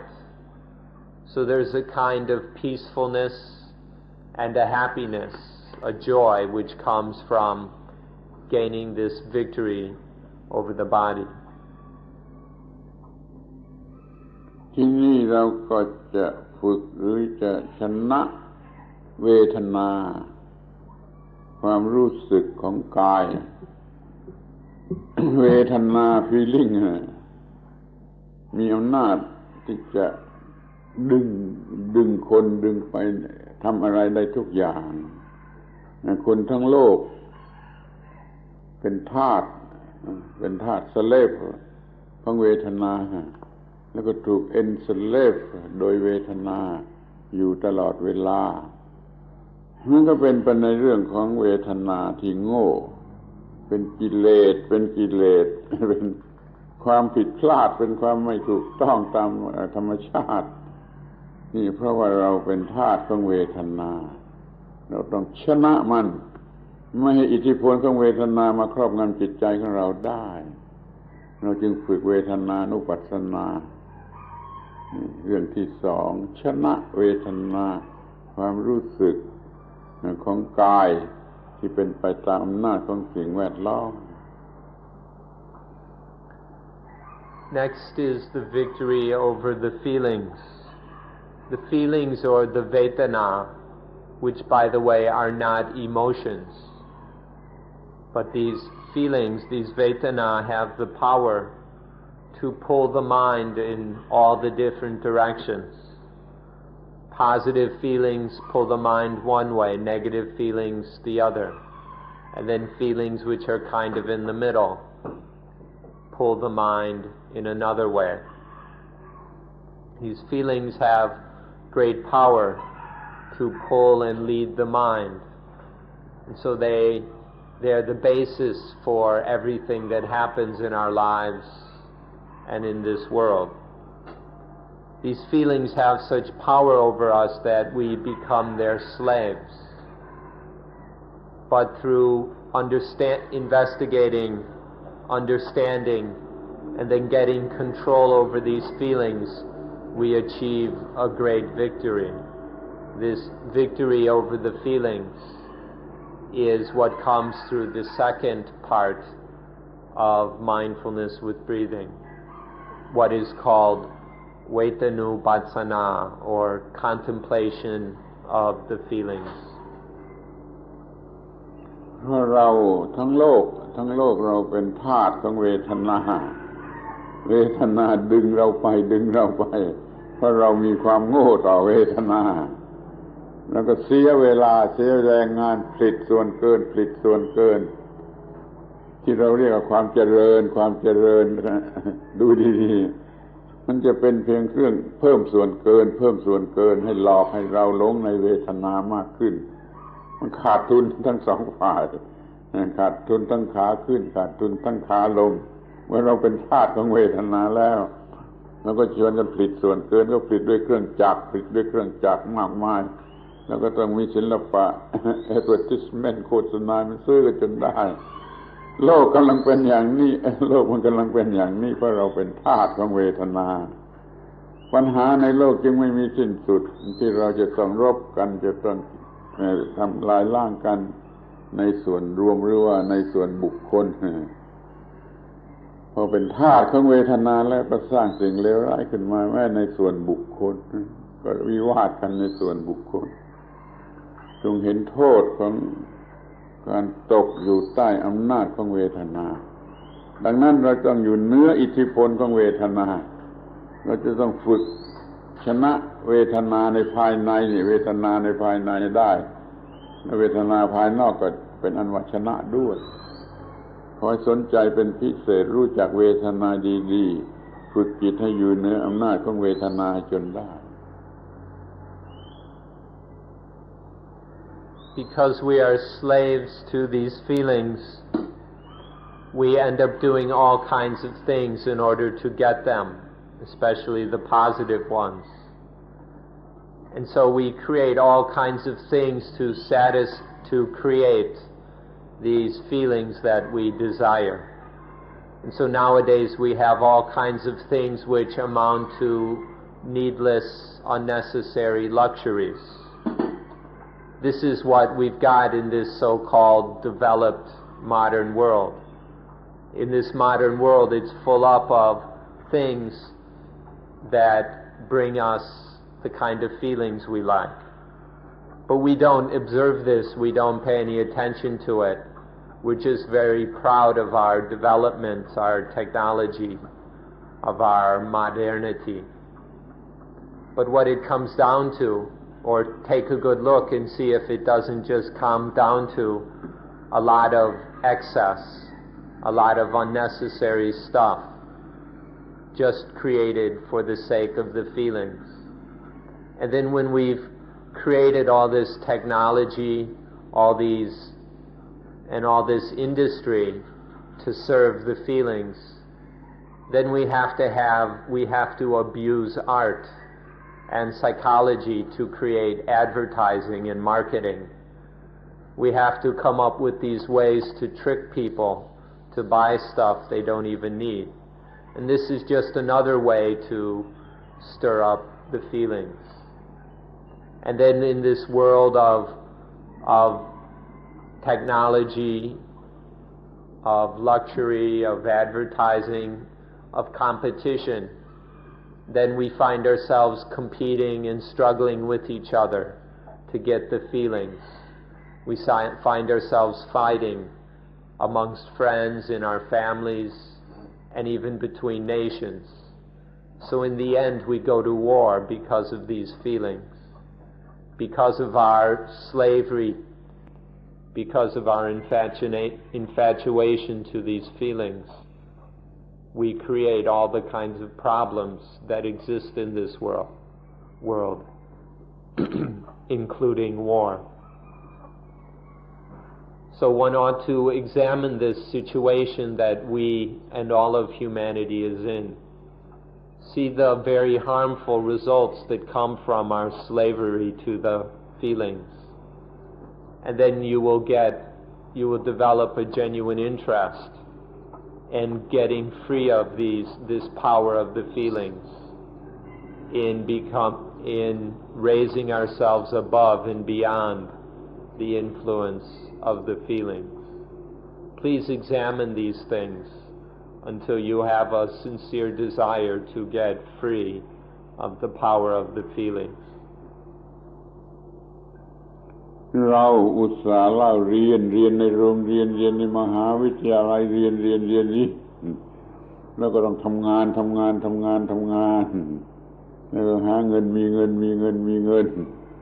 และทั้งหมดนั่นเพื่อหล่อเลี้ยงเวทนาเพื่อรับใช้เวทนาปัญหาลองคิดดูมันเป็นปัญหาที่มีอยู่จริงๆกับเราเป็นทาสของเวทนาเราจึงต้องเรียนมากทำงานมากหาเงินมากคือเราต้องมารอบโลกเที่ยวกันรอบโลกอย่างนี้ก็เพื่อสนอง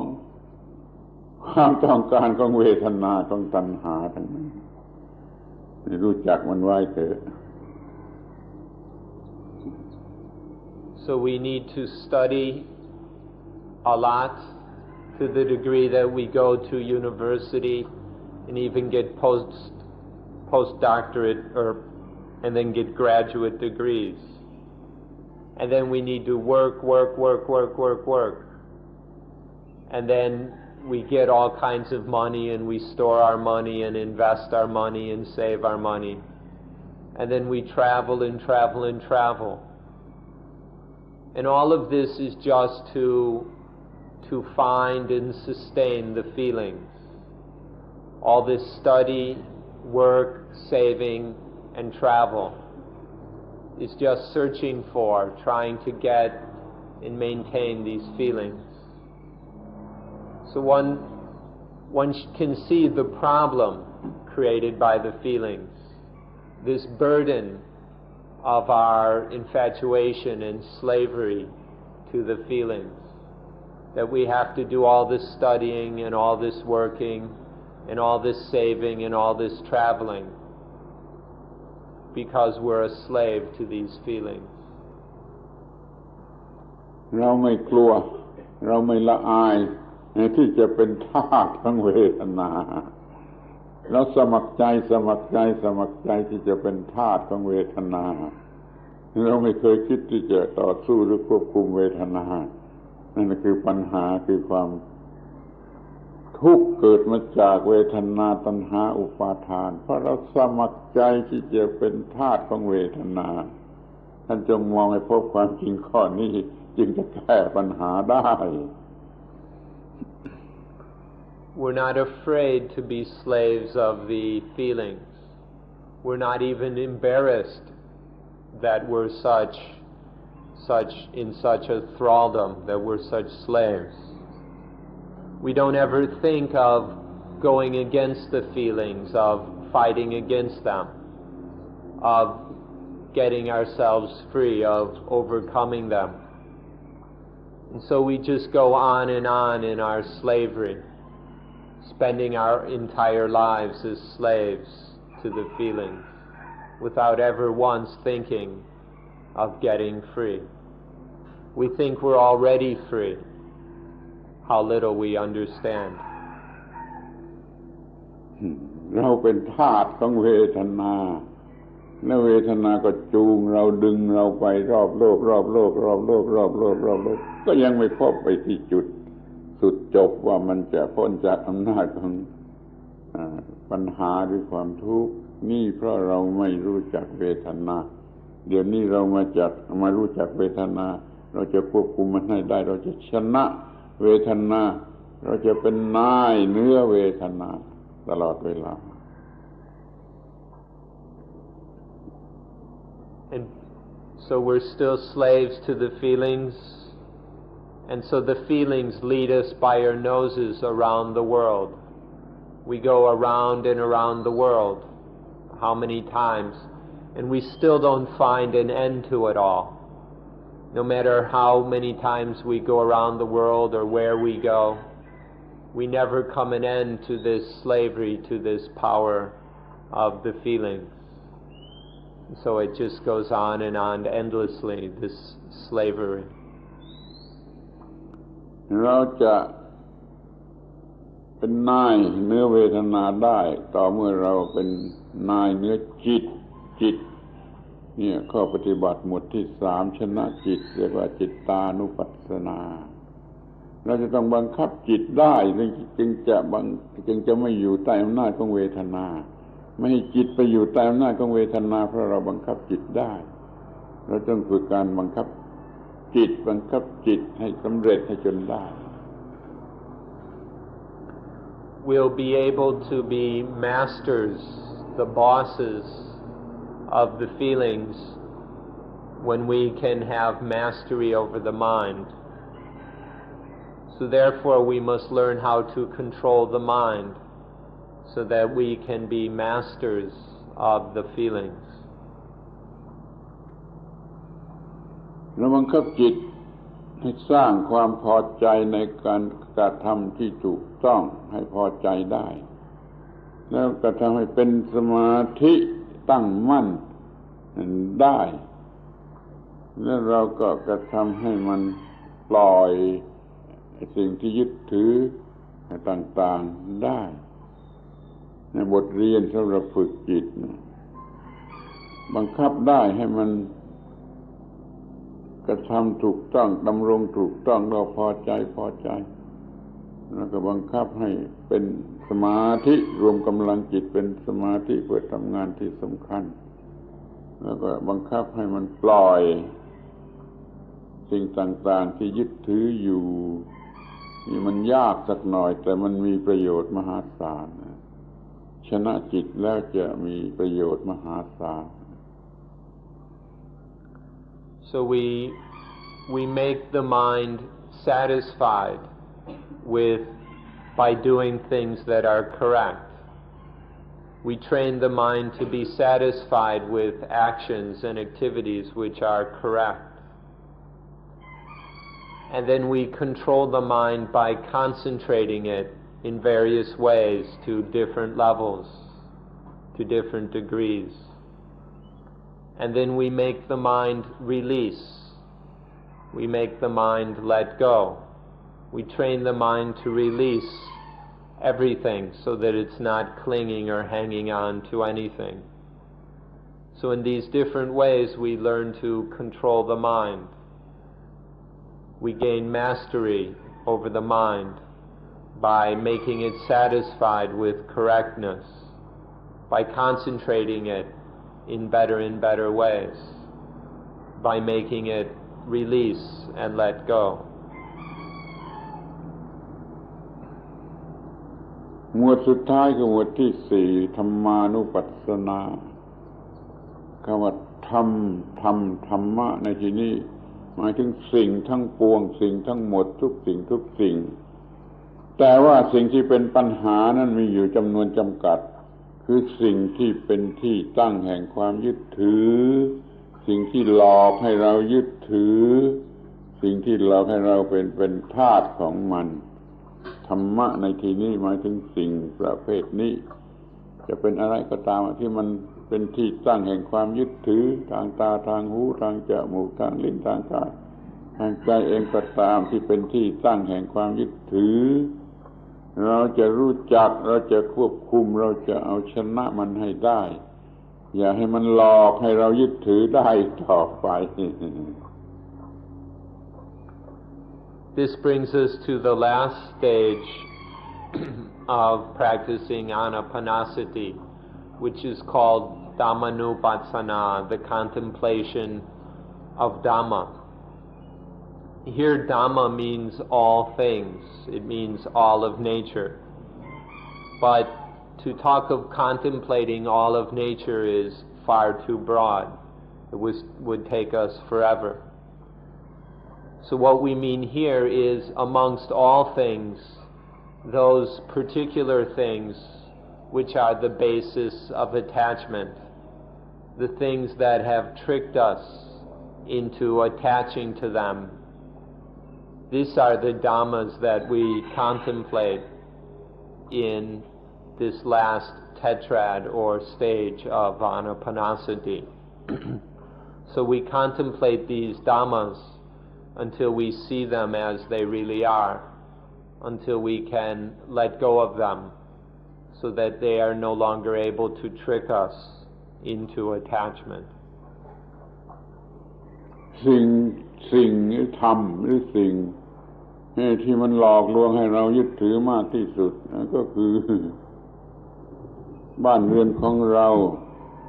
ครอบครัวของเราเงินทองของเราเกียรติยศชื่อเสียงของเราจนกระทั่งว่าชีวิตของเราตัวชีวิตของเรานี่ก็เป็นที่ตั้งแห่งความยึดถือเราจะต้องรู้จักสิ่งเหล่านี้ว่าเราจะมีอยู่หรือจะเกี่ยวข้องอยู่โดยไม่ต้องมีความยึดถือแล้วก็จะสบายดีจะได้ผลดีในการที่จะดำเนินชีวิตเราจะดำเนินชีวิตโดยไม่มีการยึดมั่นถือมั่นยึดถือในสิ่งใดเราปฏิบัติอานาปานสติในข้อนี้เพื่อไม่มีความยึดถือเพื่อมีชีวิตที่ไม่ยึดถือเพื่อมีจิตที่ไม่ยึดถือนั่นแหละคือความรอด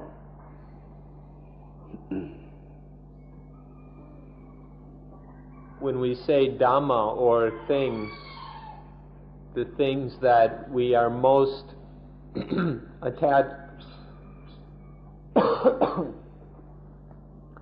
the things we are most attached to are our homes,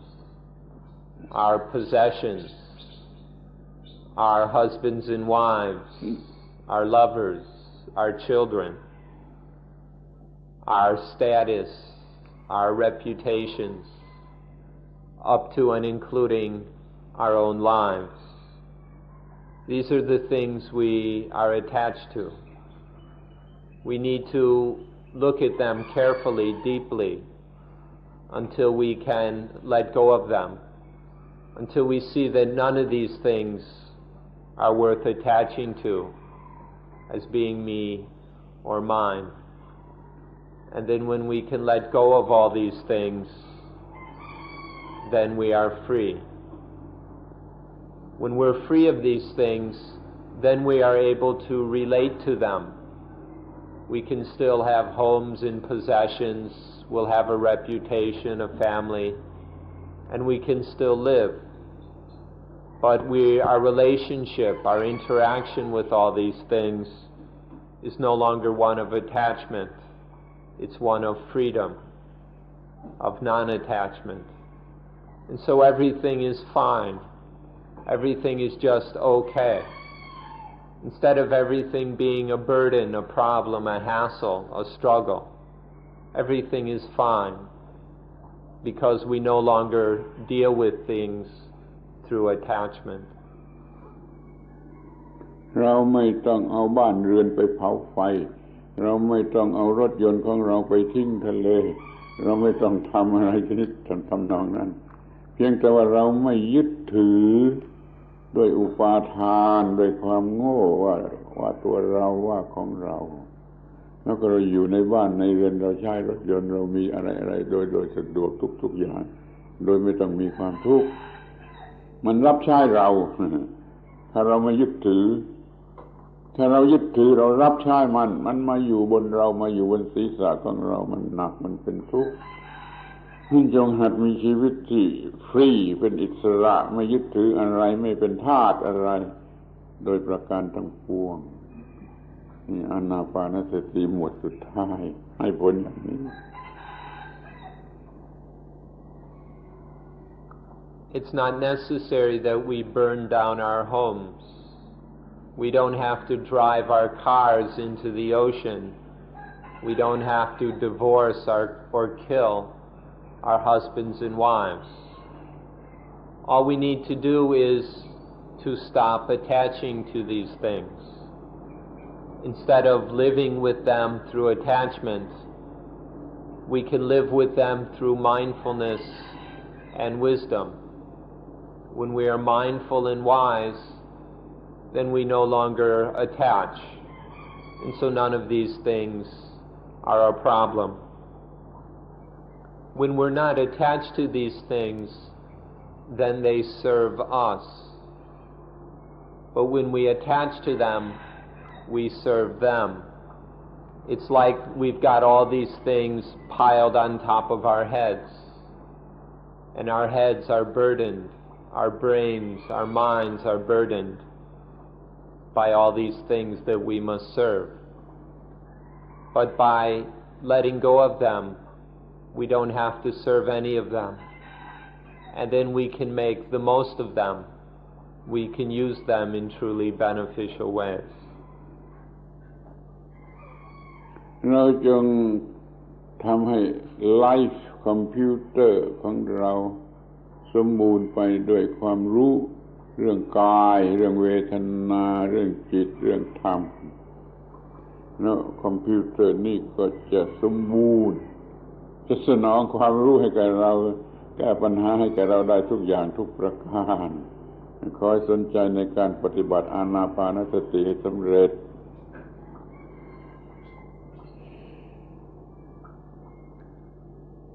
So we ought to make this computer life of ours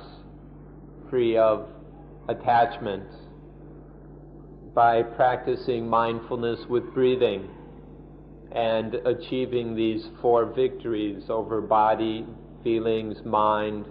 and all the dhammas we attach to. Then we can have our computer won't be fouled up with any attachment. And then this life will be complete. It will be free. บัดนี้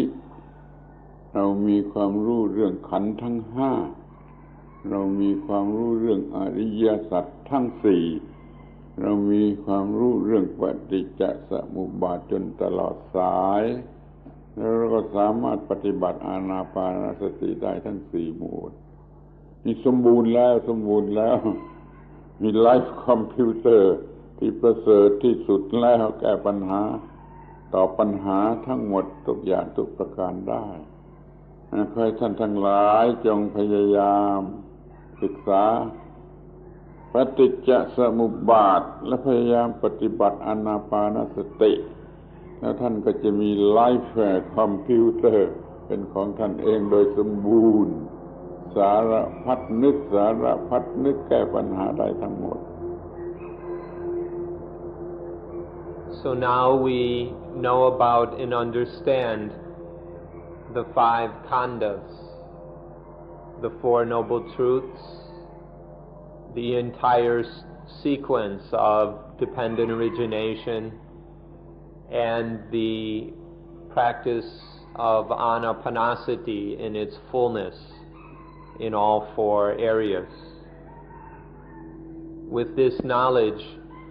then our life computers can run most efficiently without any glitches and foul-ups. And so this life is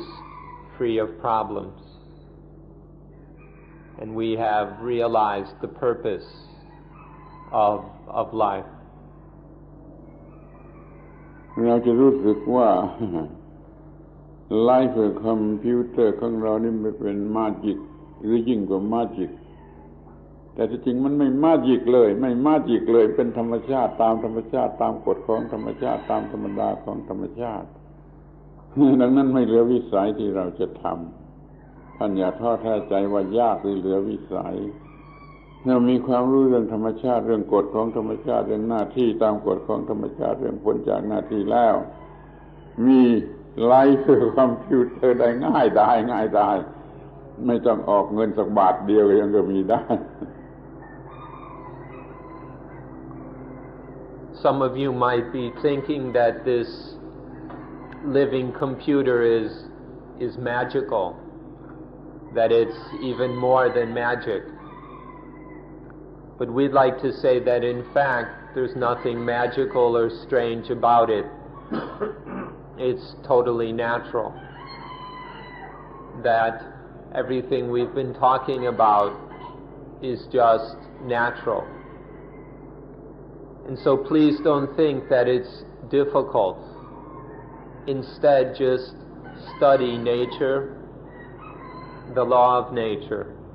the duty according to law of nature, and the results of doing that duty correctly according to the law of nature. If you study these meanings of nature, of Dhamma, then it will be simple, will be easy for you to make this living computer function superbly without any problems. ขอขอบพระคุณท่านทั้งหลายเป็นผู้ฟังที่ดีเป็นเวลา2 ชั่วโมงอีกแล้วขอให้ความต้องการของท่านประสบความสำเร็จในการมีความรู้ทางธรรมะปฏิบัติธรรมะมีธรรมะแล้วก็ใช้ธรรมะให้หมดปัญหาทุกอย่างทุกประการแล้วก็ให้ประสบความสำเร็จดังนี้จงทุกท่านเถิด And so time is up. We've spoken for a full 2 hours. In closing, we wish you all success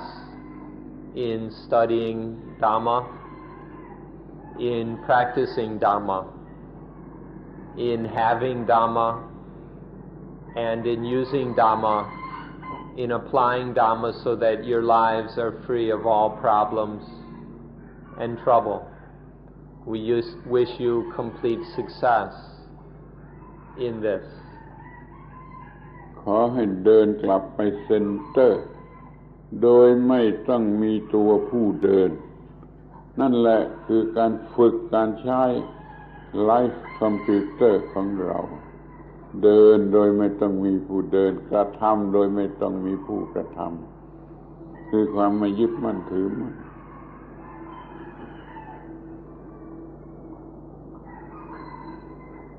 And so please walk back